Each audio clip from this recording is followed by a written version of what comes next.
Tabarakalladzi nazzala al-furqana ala 'abdihi liyakuna lil 'alamina nadhira. Allahumma shalli wa sallim ala sayyidina Muhammad wa ala alihi wa sahbihi wa barik wa sallim asma'in. Amma ba'du. Ingkang kula hormati Kiai Haji Abdul Hanan wa ahli baiti, sedanten kanca-kanca santri peminat ilmu tafsir dan ilmu hadis ingkang kula hormati. Berbicara tentang ilmu tafsir, ada beberapa ulama yang menghindari kata tafsir karena makna tafsir itu memaknai atau menduga apa yang dikehendaki Allah. Tentu itu sulit. Satu, bahwa faktanya kita sudah tidak bisa komunikasi dengan Allah karena tidak ada wahyu lagi. Sehingga dari kehati-hatian ini pernah suatu saat Abu Bakar ditanya, ma makna abban fi qaulihi ta'ala wa faqihatan wa abba. Beliau menjawab, saya tidak lagi pantas hidup di atas bumi di bawah naungan langit jika saya mengatakan naqulu fil Quran, jika saya harus berpendapat tentang Quran apa yang tidak saya ketahui. Itu kehati-hatian yang dilakukan Sayyidina Abi Bakrin As-Siddiq. Tapi teori ini berbanding paradok, berbanding ekstrim, ketika bahwa Quran itu diturunkan itu sebagai hudan, sebagai petunjuk, kedua sebagai bayanan, sebagai penjelas. Dan ini yang saya yakini, kalau sebagai penjelas, Quran itu harus jelas sekali dan bisa menjelaskan. Dan Quran mensifati dirinya wal kitabil mubin, demi kitab yang memberi penjelasan. Sehingga dari sudut ini orang kafir pun mungkin memahami Quran. Dan menurut saya orang kafir pun bisa paham Quran. Kalau Ahok itu melintir Quran, tidak memahami Quran, paham? Senak harganya itu melintir Quran tapi tidak memahami Quran. Tapi bahwa Quran itu bisa difahami orang kafir itu ya. Logikanya gampang begini, kata Imam Syafi'i dalam kitab Ar-Risalah. Ketika Quran turun, itu pendengarnya itu tidak ada yang muslim, belum ada santri Kewagian, nggak ada santri Lirboyo, nggak ada santri Sarang. Pendengarnya itu non muslim. Nah ini sampai angen-angen, ketika Quran turun tuh pendengarnya muslim atau non muslim? Non muslim. Andai kan Quran itu turun tidak difahami orang kafir, maka lalu objeknya siapa, sasarannya siapa? Nah sebab itu akan aneh kalau kita yang mondok, misalnya ngaji Edkon, ngaji Alfiyah, ngaji Ulumul Quran, apa saja, kemudian Anda tidak paham Quran, padahal orang kafir saja bisa paham. Nah ini tantangan bagi kita. Sing kafir wis iso paham Quran, masa kita santri tidak paham Quran. Makanya begini, di antara awal-awal periode Makkiyah ada surat disebut Qul ya ayyuhal kafirun. Katakan Muhammad ya ayyuhal kafirun. Karena mukhotabnya atau lawan dialeknya Nabi adalah orang-orang apa? Kafir. Mereka paham ketika dijelaskan Quran, paham. Dan sebagian mereka menjadi mukmin karena paham.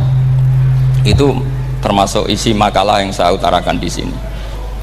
Mereka tanya, ya Muhammad, siflana robbak amin dahabin amin nuhasin amin hajarin. Karena orang kafir jahiliyah itu punya tren yang namanya Tuhan itu fisik. Mereka punya Lata, punya Uzza, punya Hubal. Sehingga kalau Tuhan-Tuhan kita ini dari batu, Muhammad, katanya Anda punya Tuhan yang berbeda. Lalu Tuhan Anda ini dari emas atau dari perak. Turunlah ayat Qul huwallahu ahad Allahus somad. Lagi-lagi mukhatabnya adalah orang kafir. Makanya ini juga akhirnya jadi ilmu madhab, ilmu tentang firqah-firqah dalam Islam, bahwa kesalahan terbesar orang Khawarij sebagaimana yang dikutip Imam Bukhari, nanti saya mencari di juz 4, atau di juz 3 pokoknya di bab babu qitalil khawarid, karena Imam Bukhari punya adat diulang-ulang. Kata Ibnu Umar yang dikutip Imam Bukhari, innahum intolaku ila ayatin nazalat fil kufar faja'aluha alal mu'minin. Orang-orang khawarid atau kalau sekarang orang-orang radikalisme itu meneliti Quran, kemudian ketika ada kriteria manusia-manusia tertentu itu dianggap itu kenanya orang Islam, korbannya orang Islam. Padahal awal mula ayat ini turun untuk orang kafir atau kritikan pada orang kafir. Ini cilaka betul. Karena logikanya seperti yang dikatakan Imam Syafi'i, ketika Quran turun ini nggak ada orang Islam, yang ada orang kafir. Jika mukhatabnya adalah orang kafir. Tapi ayat-ayat ini nanti dipakai Khawarij untuk mengcounter orang Islam, sehingga mereka mudah mengkafirkan kita karena pakai ayat yang dari awal Allah mengkafirkan orang kafir, sekarang ayat itu dipakai mengkafirkan orang Islam. Ini saking gebleknya orang apa? Khawarij. Makanya kata kitab Fathul Bari yang menyarai Bukhari itu, yang mendorong orang Khawarij seperti itu adalah jahluhum bisyariah. Memang mereka benar-benar bodoh, benar-benar goblok. Misalnya kita kiai atau kita ma'arif atau kita santri atau kita orang soleh, kemudian kita tidak bisa melakukan apa yang kita katakan, terus kita oke lah, kita kena kritik misalnya atakmurunan nasa bil birri watan sauna anfusakum wa antum taslunal kitab. Terus kita katanya bisa ngomong tapi tidak bisa melakukan, terus dikritik dengan ayat itu mestinya tidak tepat. Karena itu asbabun nuzulnya adalah orang-orang Yahudi karena tahu bahwa sifat Rasulullah itu ada di Taurat, mereka menyuruh keluarganya itu masuk Islam, tapi mereka sendiri tidak mau Islam. Kemudian turunlah ayat atakmurunan nasa bil birri wa tansawna anfusakum wa antum taslunal kitab afala ta'qilun. Sekarang perbandingannya begini, misalnya ada orang Islam, taruh saja Zaid itu maling, ya maling, konsisten dia malingnya sampai tua. Terus menurut anda Zaid yang muslim ini, Zaid itu muslim tapi maling, jangan bilang maling tapi muslim, dia itu ya. Kemudian Zaid bilang ke anaknya, "Cung, kowe aja dadi maling, dadi santri sing soleh, sing maling bapak tok." Ndak.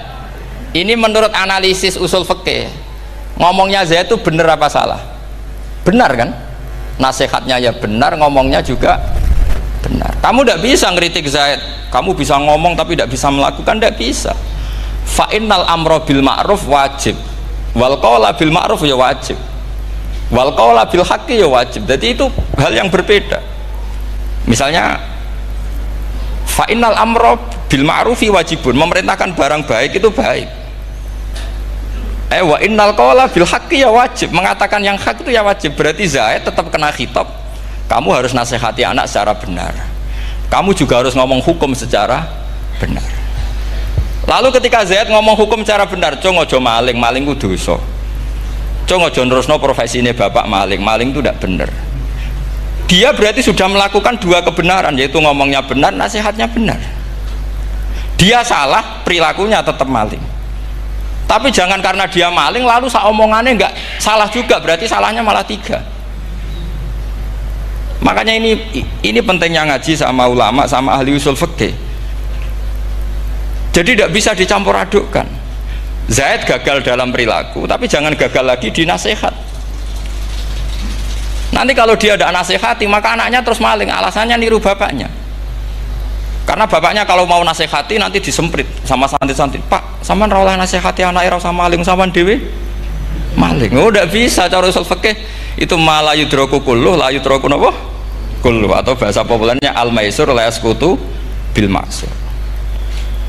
Misalnya kita sebagai kiai hanya bisa takrib, hanya bisa jurumiyah, apa yang muda fatul mu'in cik abote bulet, maknanya bulet. Kamu tidak boleh ngomong gini, "Cung, kowe sebagai muridku kudu nurut aku, nak gurumu goblok tok takrib, kowe tok takrib wae." Gak oleh ngelangkai guru, gak sopan gitu misalnya gitu. Gak boleh gitu. Tetap kita ngomong, "Cung, kowe aja koyok aku, kowe kudu alim fatul mu'in, alim fatul wahab, Sama tidak bisa protes, Pak Guru sendiri tidak bisa. Kebenaran tetap sebagai kebenaran meskipun kita tidak kuat melakukan atau tidak bisa melakukan. Lagi-lagi ayat itu sebenarnya ada untuk kita, untuk orang Yahudi, ta'murunan nasa bil birri wa tansawna anfusakum wa antum taslunal kitab.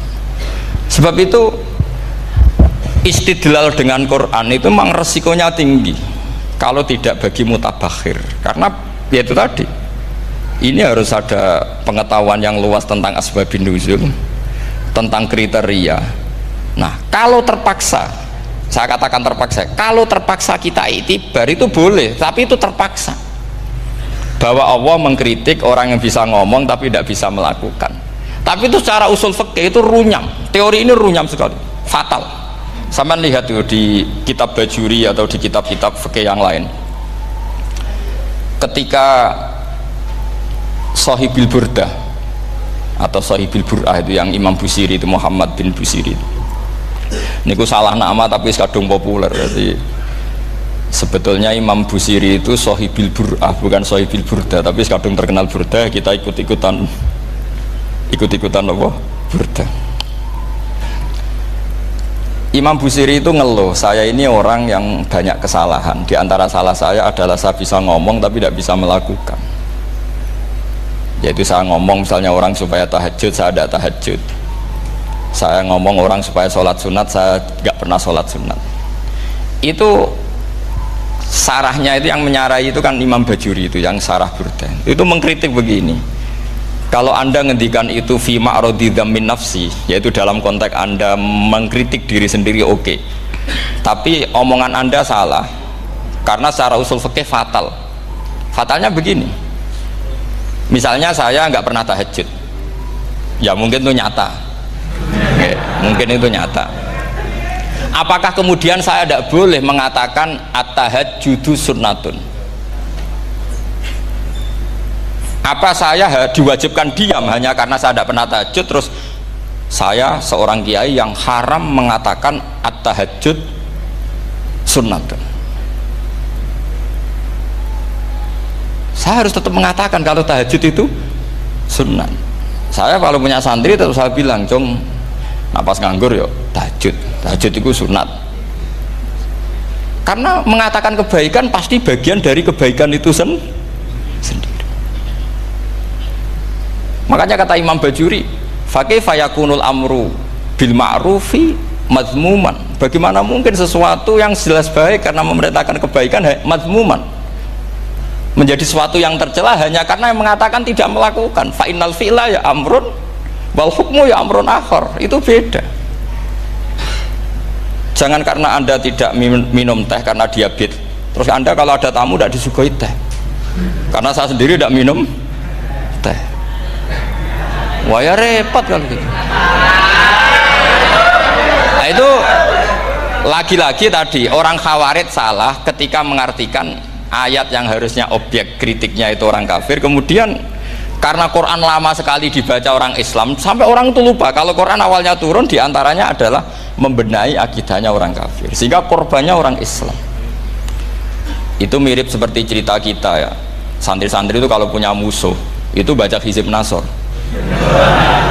Dulu pengarang Hizib Nasor itu musuhnya orang fasik, sehingga dihizib. Santri ora duwe musuh wong fasik, duwene kancane dhewe, akhirnya kancane yang kena hizib. Nah ini penting saya aturkan ya, sama seperti itu. Lama sekali Quran itu hanya dibaca orang Islam dan komunitasnya Muslim, sehingga seakan-akan semua kritikan Quran itu pada orang nopo Islam. Padahal jelas Quran ada kul ya ayyuhal kafirun. Jelas mukhatabnya orang kafir. Sadaqata lakum dinukum waliyadin. Nah ini penting kalau aturakan. Makanya kalau melihat itu, Quran jelas bisa difahami orang kafir. Bahkan banyak orang kafir yang menjadi Muslim karena faham maknanya apa? Faham maknanya Quran. Itu jelas sekali. Itu masyhur sekali dialeknya Nabi dengan Walid bin Mughirah, dengan Utbah, dengan banyak sekali, termasuk dengan Abu Jahal, dengan Abu Lahab. Bahkan orang-orang kafir Quraisy itu menyewa namanya Musailamah Al-Kadzab. Kalau di sini umumnya baca Musailamah apa Musailimah? Trennya di sini pakai fathah ya. Oh, itu entah ya, nggak tahu saya yang masalah yang mana itu kan, karena memang kalau dalam ilmu riwayat itu sekali salah baca itu kasus betul, kayak Sa'id bin Musayyab atau Sa'id bin Musayyib itu ketika beliau sugeng itu kalau dipanggil Sa'id bin Musayyab itu marah besar, karena maknanya Sa'id al Musayyab itu yang ditawan. Makanya beliau bilang sayyabatni Irak wa anal Musayyib. Orang Irak mengatakan saya ini ditawan, sebenarnya saya yang menawan mereka. Tapi al-masyhur itu dibaca Sa'id bin Musayyab, padahal dia tidak mau dipanggil Sa'id bin Musayyab, Sa'id bin Musayyab. Karena nama ini penting. Pentingnya begini, ini kata Rasulullah kalau sedang guyon, kata Nabi, mbok kamu itu sekali-kali mikir kenapa saya ini diberi nama Allah Muhammad, katanya. Ini hadis sahih di Bukhari, ada di Kitabul Adab, banyak lah tag ini. Kenapa ya Rasulullah? Allah itu senang bingung wong kafir, kata Rasulullah. Karena Abu Jahal kalau manggil saya jadi bingung. Itu kalau orang Arab kan pasti tahu maknanya. Muhammad maknanya orang yang terpuji. Sehingga kalau Abu Lahab ngomong itu jadi paradok. Hei orang yang terpuji, kamu bohong. Kan jadi aneh. Ya Muhammad kadzabta, hei Muhammad kamu bohong. Kalau diterjemahkan hei orang terpuji, kamu bohong. Itu akhirnya sahabat tertawa-tawa. Karena cek pinter deh pangeran milih nama kamu ya Rasulullah, karena ini bingungkan musuh gitu. Makanya kalau kamu udah anak kiai itu anak kamu panggil, namakan saja Agus, pasti satu pondok manggil Gus semua. Itu aman itu. Oh itu mbok yang nggak seneng tetap panggil Gus. Karena kalau untuk Gus putra kiai kan butuh di bapak kiai, kan bapak ayus kadung rakyai itu kan, itu ada triknya, yaitu anaknya dinamain Agus. Nah itu Rasulullah itu sudah dipilih sedemikian rupa oleh Allah, perilakunya benar, ahwalnya benar.